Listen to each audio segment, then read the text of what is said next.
congregation, as the sun rose up, I made my way to church. I said, I had a revelation last night. My daughter taught me something, that when the darkness is around you, the darkness does not have to be in you. That when you allow the light inside of you to shine, you can dance in the darkness. And I say to you, as we move into 2025, it may seem dark around us, but there is a light in us that we must learn how to dance in the darkness, just like our ancestors danced, like Harriet Tubman, danced like Mary Church Terrell, danced like Ida B.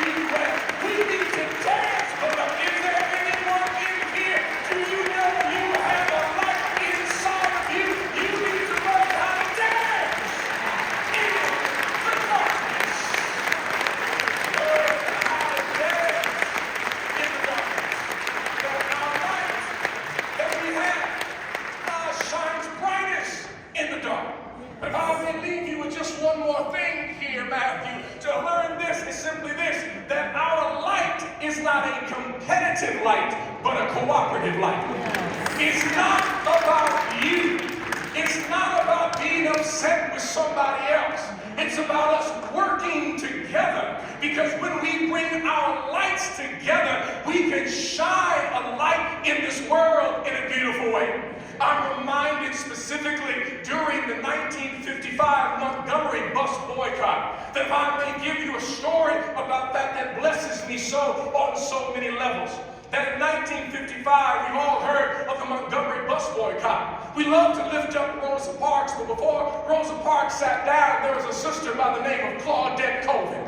Sister Claudette Colvin sat down on the bus on March 2nd, I believe it was 1955, before anyone else had sat down. But the reason that many do not know her name is because Claudette Colvin was a single mother.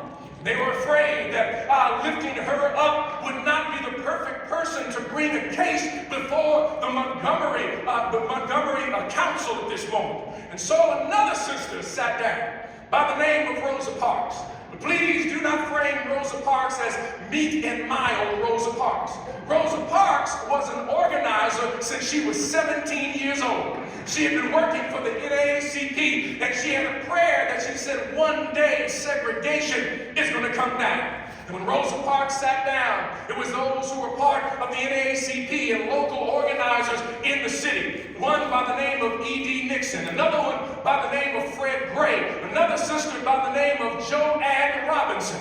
And there was a young minister who just moved into the city by the name of Martin Luther King Jr., who showed up at the meeting. He wasn't to say anything, just sit over there in the corner and listen to everybody else. And so they met, I believe it was at the Hope Street Baptist Church. It was in 1955. And the men met over in one side. I said that on purpose. The men met over in one side. The sisters were over on another side. The men were trying to say what needs to happen. And the men were arguing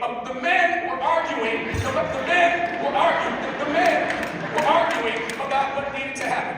One said we just need to have a boycott for a day. Another said let's turn it over to the NAACP Legal Defense Fund. The men were arguing. And the sisters were over on the other side, and they were looking at the men, kind of how Sister Dolores would look at folks sometimes, saying, what are they doing right now? So Joanne Robinson said to all the sisters, these brothers are going to be here arguing all night. Let's go over to Alabama State and start a revolution ourselves. And so they go over to Alabama State University, where Joanne Robinson worked. And they found something that many of those of a different generation have never heard of. It's called a mimeograph machine. Now, for those who know nothing about a mimeograph machine, when you wanted to make a copy of something, you had to crank out the copy.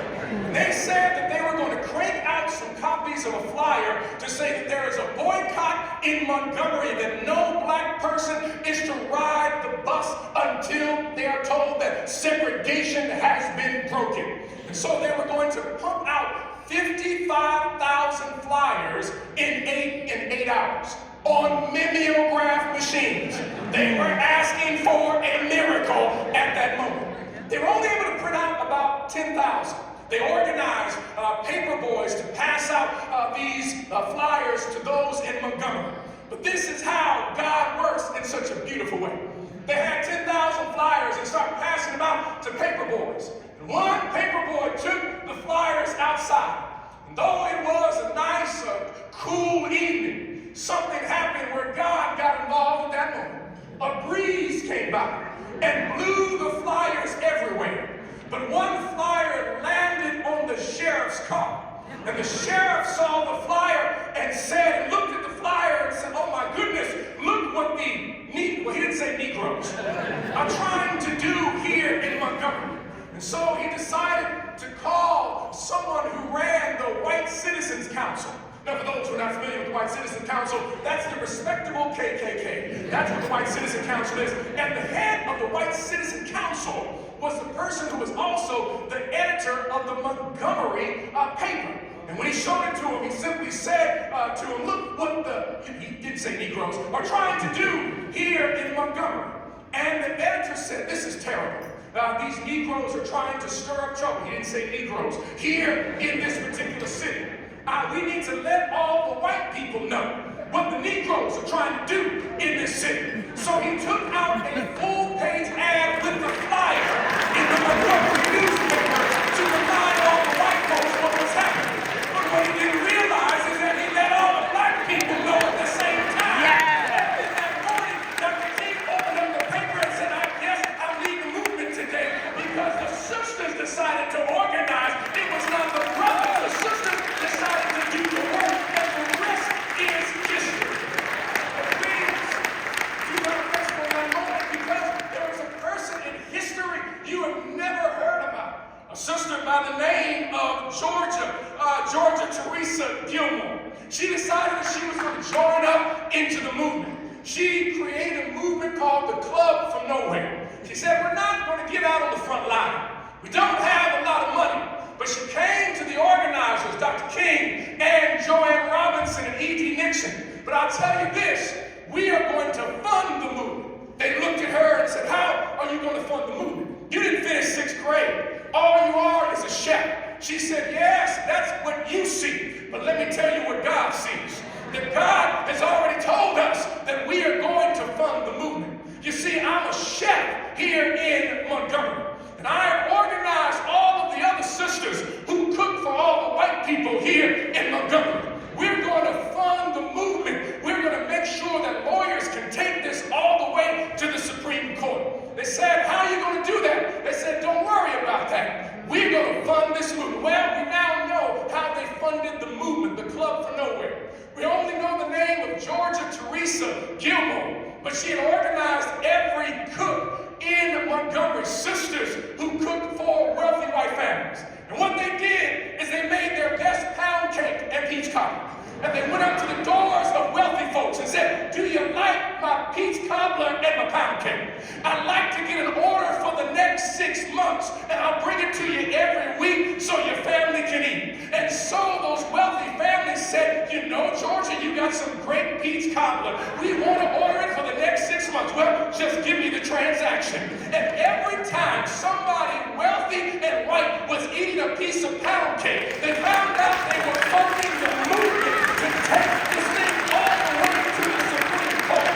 I'll stop by here to let you know this is not a competitive life. This is a cooperative life. That when we cooperate together, we can turn out and change this entire yet to be United States of America. Well, I've got to get out of here today. May the Lord bless you real good. I simply want you to know you got to shine on. Shine on, and we can transform these yet to be United States of America. No matter what sector you're from in the United States, no matter what you believe, it is our role to ensure that we build something for our children who are yet to be born. Whether you're Baptist or Buddhist, whether you're Muslim or Methodist, whether you're Anglican or agnostic, whether you are Pentecostal or Presbyterian, whether you're Jew or Gentile, whether you're Latino or Lutheran, rural or urban, Asian or atheist, ghetto or country, hillbilly or trap city, whether you have no D or PhD, whether you're summa cum laude or you graduated, thank you, Lord.